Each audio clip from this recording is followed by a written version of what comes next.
अस्सलामुअलैकुम वरहमतुल्लाहि ताला वबरकातुहू। अज़ीज़ साथियों, उम्मीद है कि आप लोग खैर आफ़ियत से होंगे। अल्लाह आप लोगों की कमाइयों में बरकतें अता फ़रमाए। दोस्तों, एक शेर मैं आप लोगों को देता हूँ, उसके बाद थोड़ी सी आप लोगों से गुफ्तगू करूँगा। वो कहा था, वो शऊर बंदगी अब मेरे ज़ुहद में कहाँ है, वो शऊर बंदगी अब मेरे ज़ुहद में कहाँ है। न नमाज है अली सी न बिलाल सी अज़ा है, न नमाज है अली सी न बिलाल सी अज़ा है। दोस्तों, सर्दी का मौसम चल रहा है और अक्सर लोग वज़ू करने में और गुस्ल करने में इस सर्दी के मौसम में लापरवाही बरतते हैं, यानी सही मानों में ना वो गुस्ल करते हैं और सही मानों में ना वो जो है वज़ू किया करते हैं, जिसकी वजह ये ठहरती है कि ना ऐसे लोगों की नमाज़ें कबूल की जाती हैं, ना ऐसे लोगों की तिलावतों को कबूल किया जाता है। अजीज़ साथियों, बात कर रहा हूँ मैं उन लोगों की कि जो लोग गुस्ल करने में लापरवाही बरता करते हैं। ख्वाजा गरीब नवाज़ रदियल्लाहु ताला अन्हु का उर्स पाक मनाया गया, बड़ी धूमधाम से लोगों ने हुज़ूर ख्वाजा गरीब नवाज़ रदियल्लाहु ताला अन्हु के उर्स मुबारक में शिरकत की। वो फरमाते हैं कि हर बाल के नीचे में गंदगी होती है, नापाकी होती है, इसलिए हर बाल की जगह को धोना, उसको पानी बहाना ज़रूरी है। अगर एक बाल के बराबर भी जिस्म पर जगह खुश्क रह गई तो याद रखिए कि गुस्ल नहीं होगा, और जब गुस्ल नहीं होगा तो दोस्तों फिर हमारी नमाज़ें भी नहीं कबूल की जाएंगी। इसलिए गुस्ल करने में बहुत ज़्यादा एहतियात करना चाहिए। फरमाया गया, जो लोग गुस्ल में एहतियात नहीं करते और उनके जिस्म का कुछ हिस्सा सूखा हुआ रह जाता है या बाल बराबर जगह भी सूखी रह गई, तो फरमाया गया कि जिस्म जो है क़यामत के दिन इंसान से ये झगड़ा करेगा कि तूने गुस्ल करने में एहतियात क्यों नहीं बरती। दोस्तों, इसलिए मैं आप लोगों से कहना चाहता हूँ, सर्दी का मौसम है, अच्छे तरीक़े से वज़ू कीजिए, अच्छे तरीक़े से गुस्ल कीजिए। सर्दी का ज़्यादा जो है अपने ऊपर असर ना लाएं। गुस्ल करने में, वज़ू करने में जो है लापरवाही ना बरतें।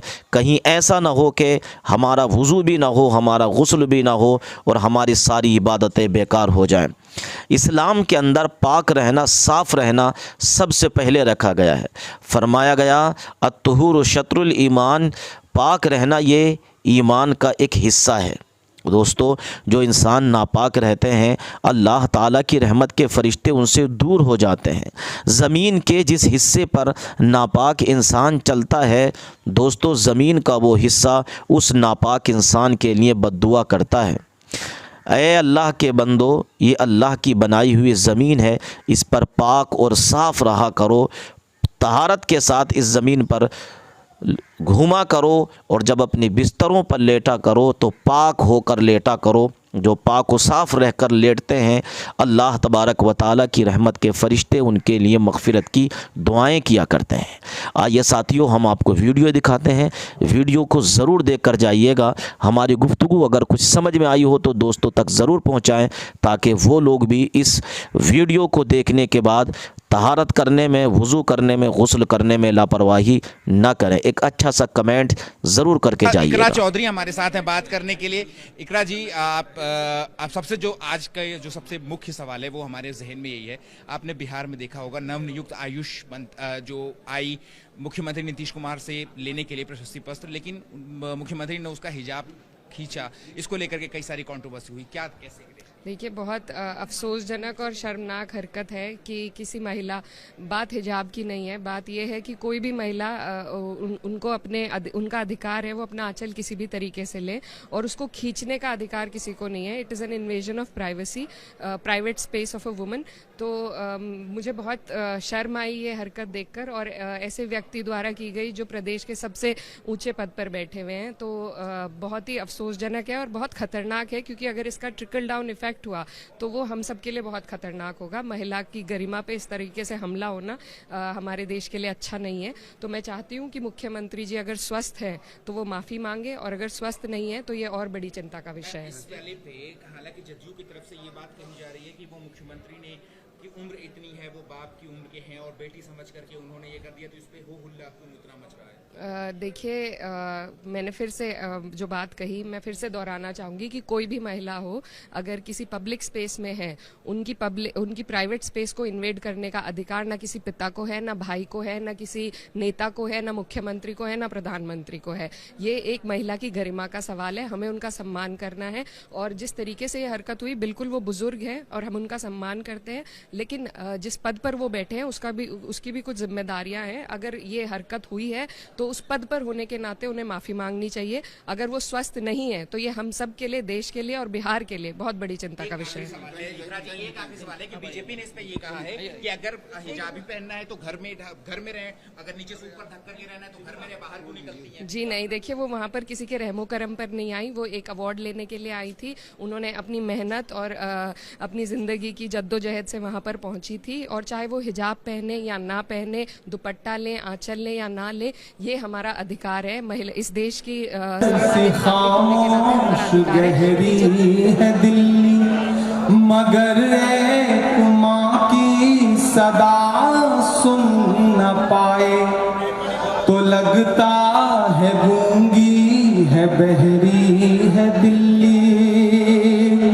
सुना था कि बेहद सुनहरी है दिल्ली, समंदर सी खामोश गहरी है दिल्ली। आप अगर सच में 10 मिनट आपने खुद को रोक लिया है तो मैं एक नई नज़्म सुना दूं, आप सुना दूं। आजकल मैं काम कर रहा हूं नदीम भाई, शायरी वायरी तो होती रहेगी।